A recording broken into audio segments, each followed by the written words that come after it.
Hi, welcome to Blunt Talk. I'm Carol, a certified medical cannabis consultant and co-owner of 420 Friendly. As this industry continues to evolve, more and more products are coming onto the market with terms like HTE, CRC, diamonds, diamonds and sauce, liquid diamonds, just to name a few. What are they? Customers want to know, and who better to ask than Bodhi? Bodhi has been a trusted producer processor of ours for years, and they're a customer favorite. If you are unfamiliar with Bodhi, check out their website in our description. So join Alyssa, Jen, and me while we go on a tour of Bodhi, located right here in Spokane, Washington. Yeah, so most of what we do here, like 95% of what we do is fresh frozen or live resin. So as soon as that plant is harvested, it's on ice. As soon as you harvest a plant, certain terpenes start to degrade like immediately. So we're just trying to slow that, essentially almost stop that process. So by freezing, you're slowing that degradation of something. Okay. So, and then if you use like cured stuff, usually you get a little bit higher yields with cured material and less terpenes.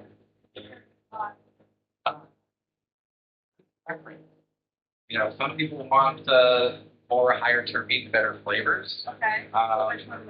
Cured is like higher yield. So from a business standpoint, some places might want to do more cured than fresh frozen just because they get more like sellable product out of the machine from cured than live resin. So it's kind of a easy way of like giving people some other. How would I explain that to the customer? Right. I mean, the easiest way to probably explain that to a customer is like, what is their preference at the end of the day? Do they want high THC or they want overall effects? Okay. If they want this higher THC and they don't really care much about like the effects of some of the terpenes, then cured resin is fine. Higher THC. Yeah, every now and then you'll have some people give you feedback that live resin has a little bit of like a taste to it. Okay. And that's just because it's fresh. Yeah. Yeah, because you're literally like the farm is harvesting that plant, cutting it down, denugging it, and throwing those nuggets straight in the freezer. Like within minutes of it coming in. So you're not drying the product or anything like that. Cured products, you're letting it dry, which then you're getting trichomes and material like that actually falling off the plant. Okay. So, Or you let it dry, the more it kind of. I mean, you're losing more terpenes, so you're going to see less terpene profiles, smaller terpene profiles. There might be certain terpenes in general you just use depending on how the material could be gone. Okay. So fresh frozen is almost a way of us to almost take that plant as Mother Nature intended and put it into a thing without much manipulation or degradation happening. Cured is just different. You got material to run, you can run it. Each strain will have different things. Just more higher THC. Yeah. And I mean, Dave could probably build on that even more once we give him. Okay. But Educating customers and patrons. I pick up a little bit every time I'm down here with this guy. Hard to remember it all. Okay. Sorry, we're doing long. Let's just start. Okay. Yeah, we'll need a review anyway. So all of our material starts out here in our chest freezer. Eventually, it makes its way into here. This is our material that's getting bagged up out there. Is that a good example of what line? There is. I only cover those freezers. Look mostly like. There's some tunic in there. There's some natural mystic and LB. So we've got green, possibly purple is the natural mystic stuff turns out really well, and green. Yeah, so kind of a mix of everything there. But this here is our Iron Fist 20-pound closed loop system. We're in the process of upgrading all of this, so hopefully by the end of the year, everything's going to be done. We'll be rocking the 40-pound system and just change up a lot of things. So those Yes, so these columns right now, we've got 6-inch by 24-inch columns. We're going to be upgrading to 6-inch by 48-inch columns. Right now, these two columns are dry ice sleeved. So we just put dry ice in them to cool these down. These two are jacketed and hooked to a chiller. So we're looking at upgrading our chiller, getting something a little bit more powerful and gets to a colder temperature. And we're going to have all 4 columns linked, jacketed just like this, to where they're being chilled by that piece of equipment, not just dry ice. So we're going to save on dry ice. We're going to keep my extractor a little bit safer and not having as much CO2 off gas into the room and a more efficient system. So everything starts right back here at our 150-pound solid tank. Goes through a couple of buckets that we have foils in. We use dry ice and ethanol slurries to get those down to about -70, -80 degrees. Then we have our injection that comes in. We have our rail system. We flood all of our columns with our gas, depending on how much is in each column. Whether it's fresh frozen or dry cure, the specific ratio of gas to plant material. Once we've completely soaked those columns and all the material in them, we'll let that sit for 5 to 10 minutes. We just want to make sure we're extracting as much as possible out of the material. We'll send everything over. We can go back around this side now. We'll send all of our material from each column over to our CRC stack. Color remediation column, it's just where we filter it out a little bit, make the colors a little bit nicer. Doesn't change the cannabinoid structure, doesn't change the turbidity ratios, just makes it look a bit nicer. Back into our collection tank where we boil off all the butane gas and send that back over to our sulfite. And when the run's all done, spit out our boiler bottle. CRC, love that. I love that. Yeah, so there's a lot of different types of CRC media. It goes from a very fine powder up to a larger grain, almost like, if you think like a large clump kitty litter, almost to that size. So the stuff that we use is called CRC. It is a granular zeolite, so it's almost like crushed seashells. So all of the little porous membranes within that zeolite media, that's what is allowing those colors in the oil to be attracted to and to be grabbed on by that medium. So it's really just pulling the things that we don't want, the dark browns, the reds, coming into the ambery oranges, but that's kind of where we like to stop is, I don't want something that's completely washed out. Like those don't have flavor, they're just high potent THC at that point. I like to bring it up because I know you guys get, especially in the farms that come in and talk like CRC is the devil and want to demonize it. And other states have actually made CRC illegal. In Oregon, you can't CRC. I think the main reason is people are not honest about their products. You guys remember the stuff that used to look like Tootsie Rolls years ago? Yeah, it looked like Tootsie Roll concentrates. Remember how bad it used to feel? Like really just dark. Yeah. Well, now you can take that same material, run it through a really heavy CRC, and have it come out clear. Yeah. And so some people feel like, It's almost everything's fixable. yeah, To yeah, a degree, yeah. and it depends on how early in the process that you catch it. Generally about 3%. Generally 3%. All of our fresh frozen is never over 3%. It's usually the dry cure stuff. That's where the different types of media are better for different products. So if you're running dry cure material, the finer powder-based CRC medias, they work way more efficiently than the stuff that we use. We use quite a bit on our dry cure, especially if we're making THCA. We'll go up to 30% sometimes. But that's breaks down the rest of it. Yes, exactly. And that's as a trichome ages, you think a fresh frozen plant material, that's chopped down at the absolute peak of harvest. The trichome is almost completely clear. There's no degradation, there's no yellowing, there's no oxidizing happening within that trichome. With the entire dry cure process, you're hanging that plant drying out for 7 to 10 days, and that trichome ages, it oxidizes, it turns brown, yellow, amber. So that happens even before it gets to us.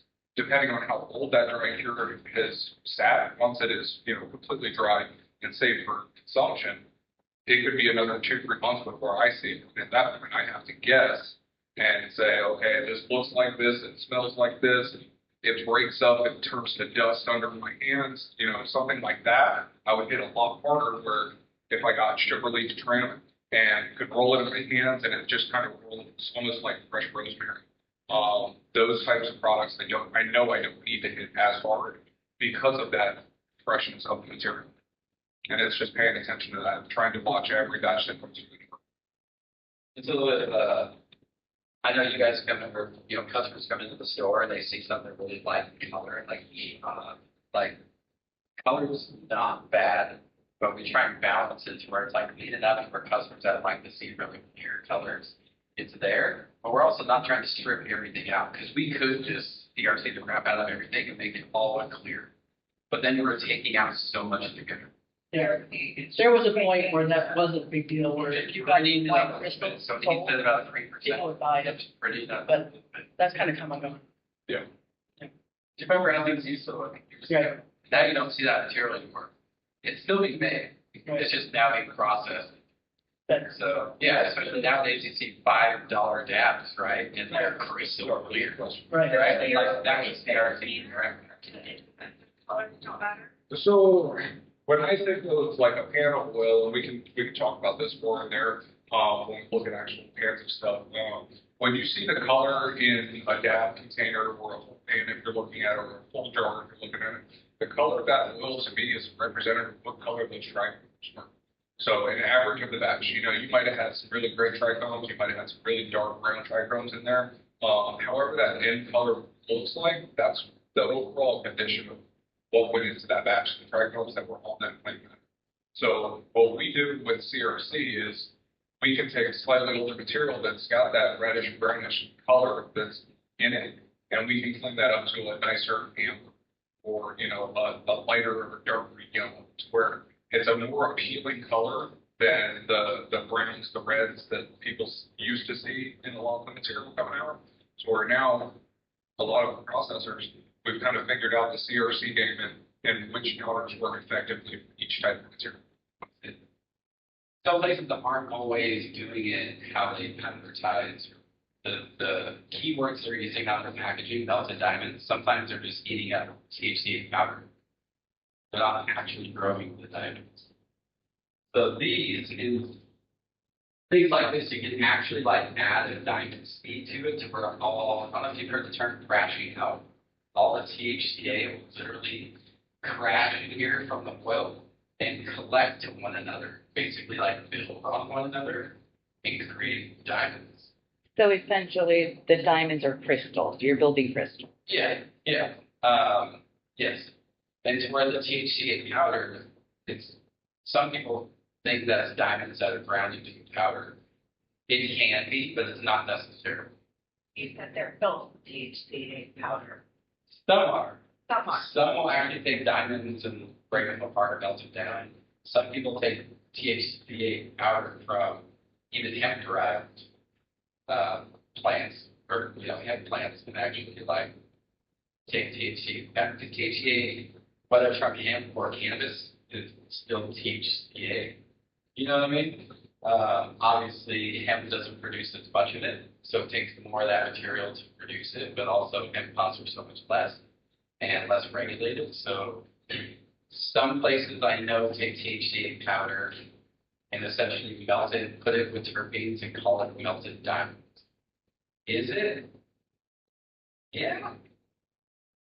Is it not? Yeah. You know what I mean? It's just kind of one of those, like, that single question. I feel like there's 3 or 4 ways to go with it. So these are, I've mentioned, some people use them for diamond mining. But diamond, you said that you know more about diamond. Oh, And absolutely, yeah. like, what is it? How to explain it? So, Yes, what do we say to a customer when they say, what is diamond? to me, in this industry, a diamond is a crystallized piece of THCA, pure THCA with no terpenes on it, so it should look like a clear rock. Usually at least over 0.2 grams. You know, anything under that is, I consider that almost more of an isolate, just because it doesn't take much work to crush that into a powder. But when it's over 0.2, given that 0.25 grams per crystal, those are the ones that I start to consider diamonds. Just because they're large enough that you can put 2 or 3 of them into a gram with some sauce and it looks good. But we use these not for making diamonds. We use these to melt and debark entire batches of lemons. So there's lots of ways to do this. We also do it in jars in an oven. But this way is making it completely sealed. So with every jar, the lid and the ring, you're always going to have some loss, off-gassing out of that. These are completely sealed, pressure-rated PRVs, pressure gauges. We've been running these for over a year now, and they've just done fantastic things to our terpene levels, especially on the pure PRVs. That's what I try to primarily put in these is product for those lines. Just because of how much I can put in them compared to how much I can put in the jar in the oven and the time that they will decarb a batch, this is a much more efficient unit. But yeah, everything's nice and hot. We have constant fluid circulating each of these pots. So we can load anywhere from 1,500 up to 3,000 grams into a pot, and over a month, that entire batch debarks within here. We have no terpene loss, everything's completely sealed. Then at the end of that month, space valves for safety to close those off so there's nothing flowing, like pull down to a reasonable temperature. And then we vent it, open it, and pour it. I mentioned like 12,000 grams. So that's just a little low. That's about where I started, just because I was like, for safety, I'm not going to load 3,000 grams into this. Now I've done it a bunch of times, and I know I can go how high I want to. So right now, we're just in a lull. We have a lot of inventory on my shelf. We've worked really hard for the spring and summer, so we've got a lot of product decarved already. So I've only got 3 pots from here. But typically, all 9 of these are going constantly. As soon as one is done, it's being taken off, emptied, cleaned, refilled, right back.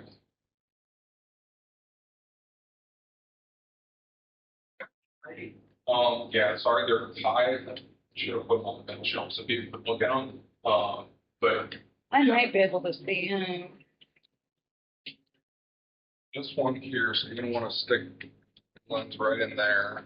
So this one just went on. These 2 just went on not too long ago. Oh, I can see it. So these ones are just starting the decarb process. To where the pot all the way on the left there, when you look over the top one. This one is ready. I'm just giving it another day, just to be sure. Totally different. Oh, totally different. Yep. Yep. Just completely clears up, and you looks like beautiful oil. Nice. Thank you. Yeah, absolutely. There's no people around the guy. Gotcha. Cool. Any other questions in here? Probably get some pans. Yeah.